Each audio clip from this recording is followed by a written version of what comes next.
from our community, many people don't really understand how stroke comes about. But I want us to understand that stroke comes from an issue with the brain, where you find part of the brain lacks, or blood supply to the brain is cut short. It can be either due to bursting of a blood vessel supplying blood to the brain, or blockage of blood vessels supplying blood to the brain. And these takes us to the types of stroke. We have the hemorrhagic and we have the embolic. The embolic type of stroke, it's caused by the blockage of the blood vessel, as I said. And the hemorrhagic type is caused by the bursting of the blood vessels. Now, when the brain tissues are not receiving blood supply, blood carries a lot of nutrients. It carries nutrients, it carries oxygen, and many other things. When these brain tissues lack this supply, they die. When they die, depending on which side of the brain, you'll find symptoms of stroke now coming in. We have the early symptoms. We usually use the acronym FAST. You'll see a patient, the face drooping to one side, arm weakness, then you know the time, and you can call emergency when you notice this thing. The S in FAST, it's speech. You find the patient having difficulty in speech, right?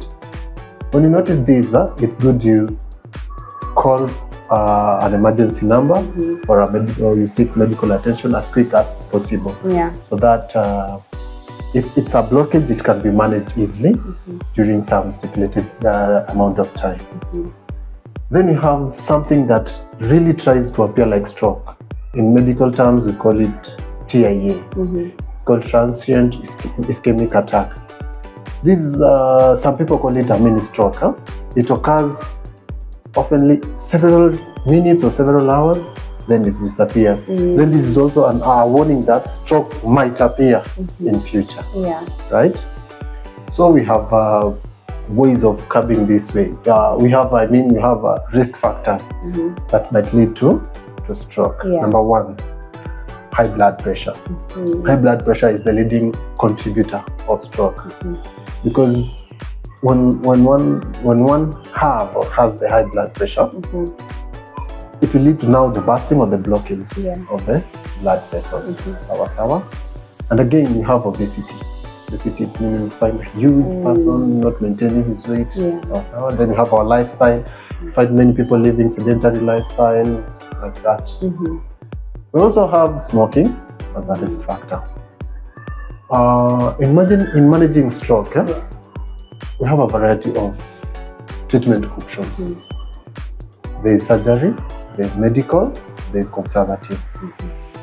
With my field, I'm specialized with conservative treatment. Conservative treatment may include physiotherapy, occupational therapy, and many others.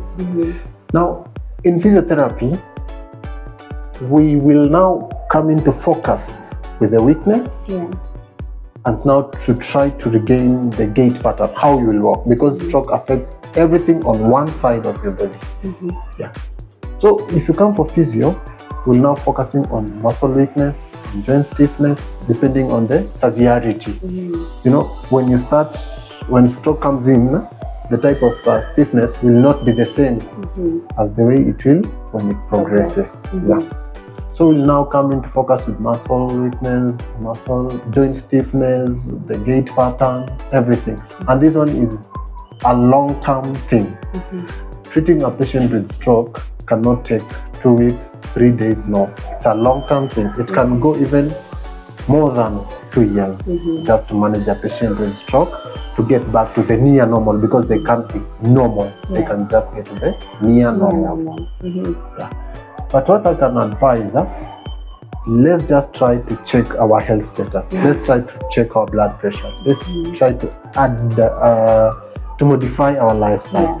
Let's not just live that sedentary lifestyle of chilling there, eating these junk foods.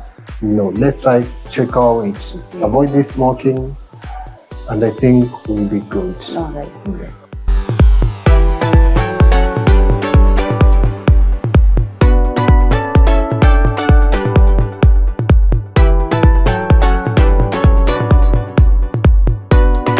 Yes, stroke can also be genetic, hereditary, but you don't have a certain age that you can say if you're 20 you'll get stroke. Stroke might come anytime of your any time of your in your lifetime or in any age it can occur. You can find a person with 80 years getting stroke. Again, you can find a person with 25, 30 years getting stroke. So we can't just say stroke has an age, an stated age that it can occur. Yes.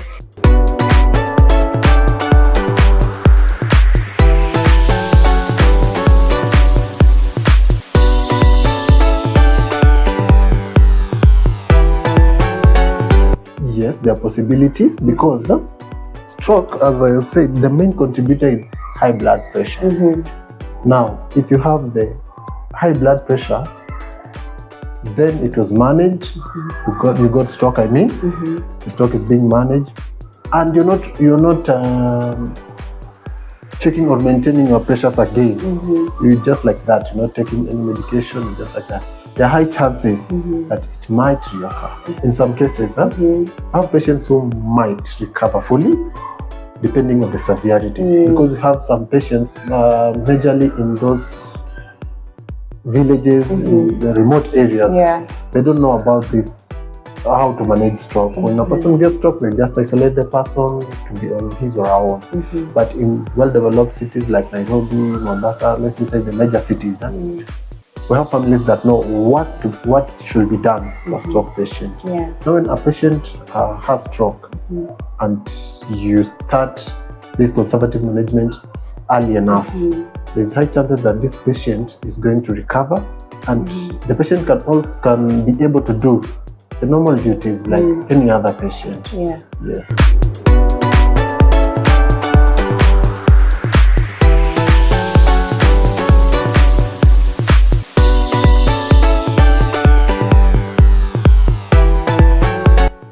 Stroke, when you're alone, stroke can lead to a very severe or very intense problem.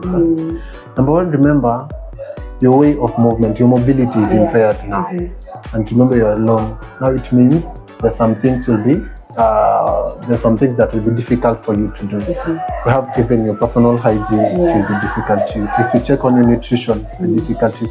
So what I could advise, if a person has stroke, it's good for the relatives or for the family or for the even caregivers just to be close to this person, show the patient love, give the patient the attention she requires. If it's medical, let the patient get the medical attention.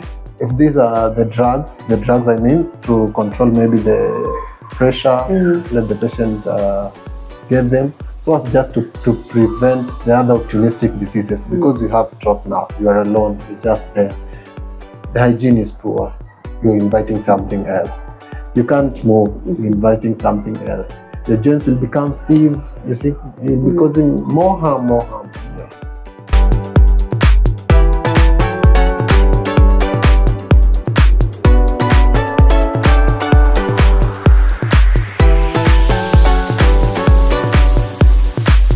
Depending on how this patient is being taken care of, if the patient is getting good care, you're good to go. But if the patient is just isolated, there are high chances that other health-related issues might come in. You can find even this person might have, let me say, problem with vision. Remember, one side is paralyzed. You can find even circulation will be an issue to them. So you can also just these let me say, other conditions might now get a chance to penetrate into our patient.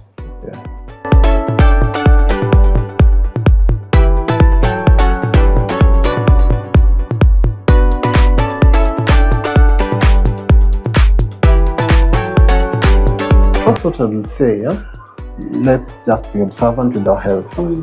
Let's manage our pressures, our sugars, let's check on our weight, let's check on our lifestyle.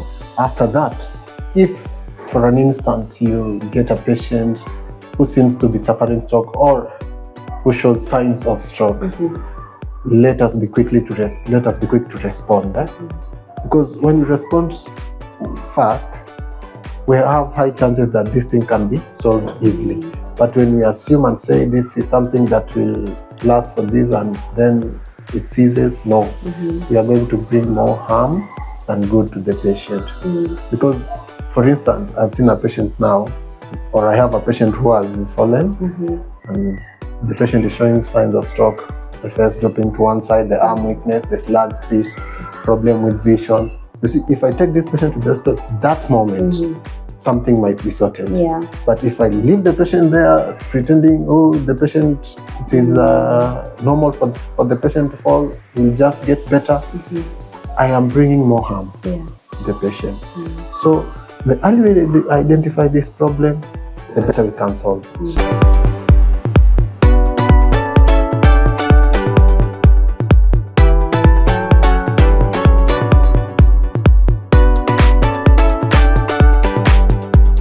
It's not easy because in some cases you also have to go for the imaging, the MRI, the CT scan, just to see what happened to the brain. Because we've got some people who can also misdiagnose stroke.